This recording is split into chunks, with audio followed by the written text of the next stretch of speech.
Disclaimer, I will not be talking about the real life events this season or this show is based on. I will just be talking about this show, as a story. The year barely started and we already may have a show of the year contender. I already like this year more than 2023 to be honest. Let's just state the obvious. I love this show to death. All of it. First season is at this point an absolute classic. If you didn't see it, you absolutely have to. Season 2 was, in my opinion, as good as season 1, if not better. Season 3 was great, a bit below seasons 1 and 2, but it was still amazing, and season 4 was a bit of a low point for this show. It wasn't bad per se, but it was really messy and seemed a bit unfocused, which puts season 3 in a very interesting position because now it didn't come from a position of one of the best shows out there. It had to come out of a slump and prove it to everybody that it's still top dog for the first time in its history. Achieving that was a difficult task because of what it had to live up to, but for once, the structure of the show, being an anthology, worked in this show's favor because it was a hard reset, completely different cast of characters as usual. And this time nobody wanted to go back to characters from season 4. But did Noah Hawley manage to redeem this show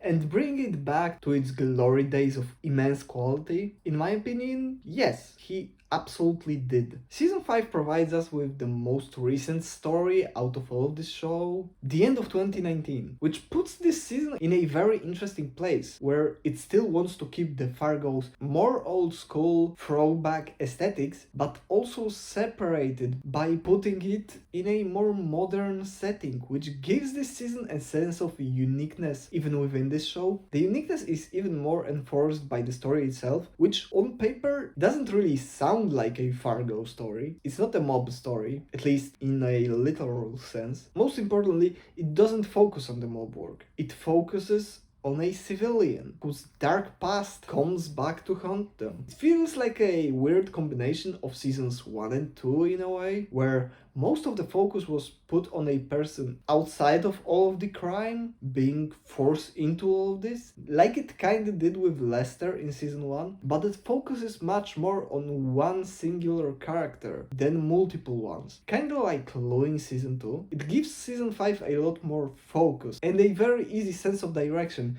within all of the chaos within the story itself. And this show and this story wouldn't be as great as it is without its amazing cast of characters. Starting from our main character Dot, aka Dorothy. Dot is a character that we follow for most of the runtime, and it was an interesting choice because a show like Fargo, where it always focused on multiple characters in the main role and showing all of their stories from their individual perspective, gave the writers a simple safety cushion where if one of the characters underdelivered, they are not the sole focus on the show, so it didn't hurt the show that much. But in this case, if Dot as a character underdelivered, it not only would have dragged the entire show, but also the story wouldn't have worked. The whole power of this story exists only if you like Dot as a character and or feel sympathy for her. If you don't, the story just doesn't do anything. But my god, is Dot an amazing and likable character. She's just so nice and filled with love for her family, with so much charisma and an absolutely infectious positive energy that I just couldn't do anything but wish her the absolute best.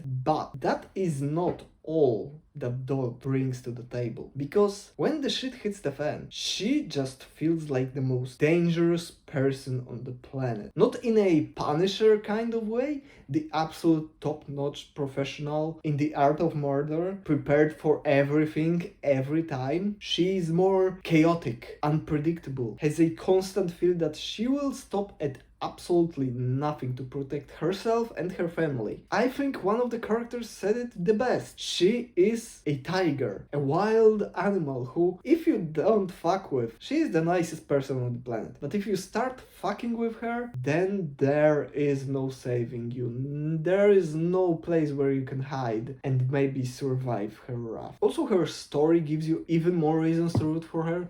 Her backstory, the things she's went through, you just feel for her. and you want her to come out of the shit show alive and well. But also, this character wouldn't be as fantastic as it is without the absolutely amazing performance by Juno Temple. I have to be honest, I wasn't familiar with Juno Temple's game like that. I only saw her in Ted Lasso, but holy god, she was absolutely stellar in this show. It takes a lot of range to, in the same show, be a very convincing, nicest person on the planet, and at the same time, an absolutely unstoppable force with fire in her eyes. A very, very strong contender for the acting performance of the year, in my opinion. She was just untouchable in this show. Now, let's move on to our second most important character and the villain of this season, Sheriff Roy Tillman. In a world where everybody tries to make a cool villain or give them some tragic backstory so you don't hate them as much, this show with Sheriff Tillman is here to remind you that sometimes the best villains are the ones you hate the most. He is an absolute menace, a nut job with a savior complex doing, in his mind, God's work. A cold, scary, and a ruthless son of a bitch who will stop at nothing to keep his power in check. A domestic abuser, a bigot, a sexist, a racist, a homophobe, and let's not forget, a complete nut job. I can go on and on how horrible and disgusting human being this fucking guy is. And it's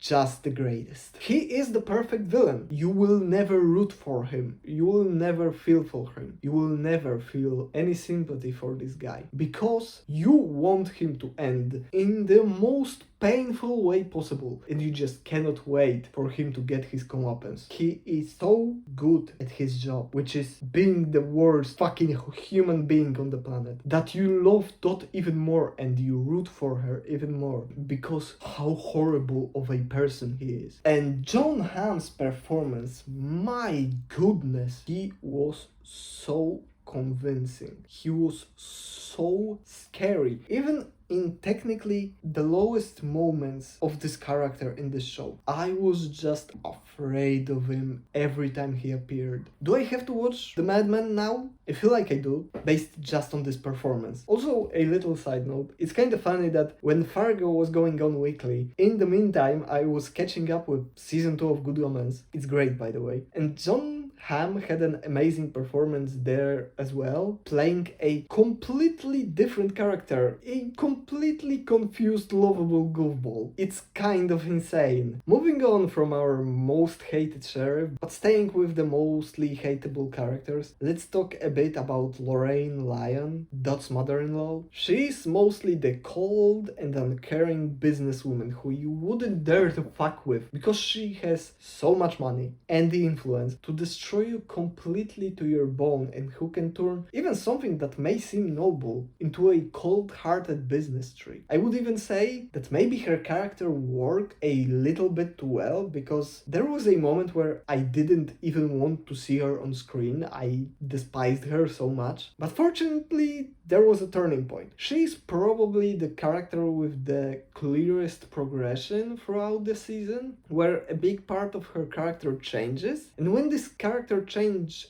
happened, there were a few moments where I was kinda happy to see her on screen. Overall, I would say she was a very good character, but in my opinion, not one that will be remembered as a part of the higher echelon of the Fargo characters. I don't want to talk about the side characters that much because I think they add to the show, but they don't really impact the main story that much, and I want to focus on the most important parts of the show, but I have to mention two of them, for completely separate reasons. First one being Gator, the son of Sheriff Tillman. I have to be honest, with you and me, Joe Carey kinda redeemed himself in my eyes. I have a deep-seated hatred for everything Stranger Things related, and I honestly have no idea why. Like, I'm not a fan of the show, but it's not as bad as many more I have seen, but I just can't do nothing but hate everything or anybody related to this show. I just don't understand it. The best example being, I needed 2 years after the release of season 4 to stop hating Running Up That Hill and to realize it's one of the best songs of all time. Yeah, it's that bad. So when I saw Joe Carey in this show, I groaned,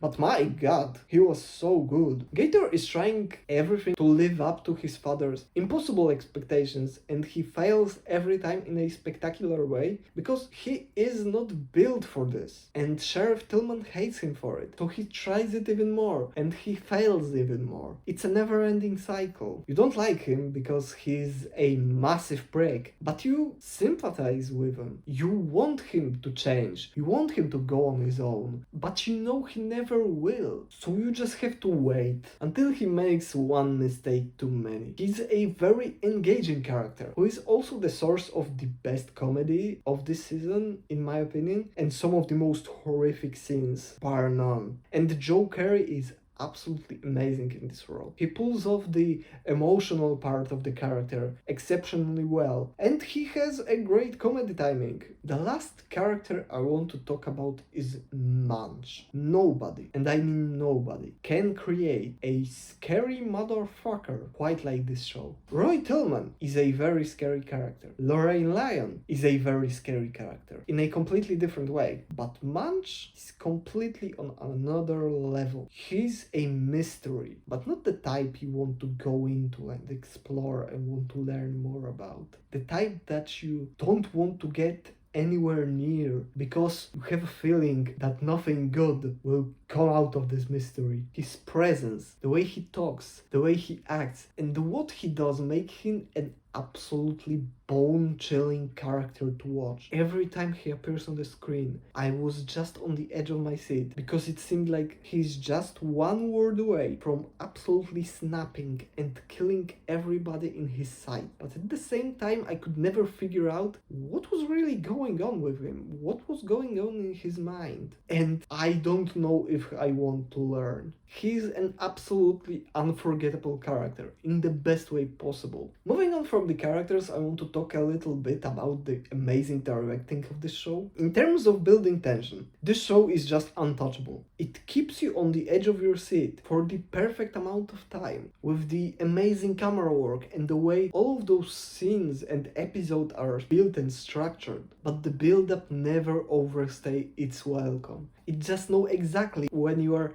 at your peak of interest, and then it goes bang. This show knows exactly how to build up to something happening and what is the perfect amount of time to tease something happening, so we as a viewer are in the peak focus and attention. It's simply incredible how much those build-ups add to the big scenes or just the simple action scenes. You will be kept on the edge of your seat for the entirety of this show, I can guarantee you that. The last thing I want to talk about is the weirdness of the show and how it works in season 5. Fargo was always a bit weird and a bit goofy, sometimes less like in season 3, sometimes more like in season 1 or season 4 or the ending of season 2. And it most of the time worked hugely to the show's benefit. It was always a great way to relieve tension in the calmer moments and to add a lot of uniqueness to the show, separating it from most of the crime dramas out there. And in season 4 of Fargo, I felt like Noah Hawley learned a lot from the last two things he was a showrunner of: Legion, which by the way is my favorite show of all time, and season 4 of Fargo. I think in Legion he learned how to use the weirder and more over-the-top, creatively expressive moments to their best, but he also learned how to use them in a way that they don't take away from the drama and the serious tone of the show from season 4 of Fargo and its much colder reception. I think that those weird and light-hearted moments add a lot to season 5. They were used so much that it added a lot more character to this show, but not used to a point where it becomes too much and changes the mood of this entire season. Those moments only added to the darker and heavier tone of the show in a weird way. They added even more power to the most serious moments of the show. Because when everything is dark for all the time, you just kind of get used to it. But in the show is dark, heavy. It has a lot of very, let's just say, difficult storylines and moments. And those hit so much harder because you don't have a chance to get used so much to the darkness of the show because of those weirder moments. I love me some weirdness in my art, and I think they used it spectacularly in season 5. And overall, I think that Fargo is back to its best. This season is absolutely spectacular with some of the best writing, acting, directing, and story you will find anywhere. It's still one of the best crime dramas out there right now, and I can't recommend it enough, or love it even more. I would give it a 10.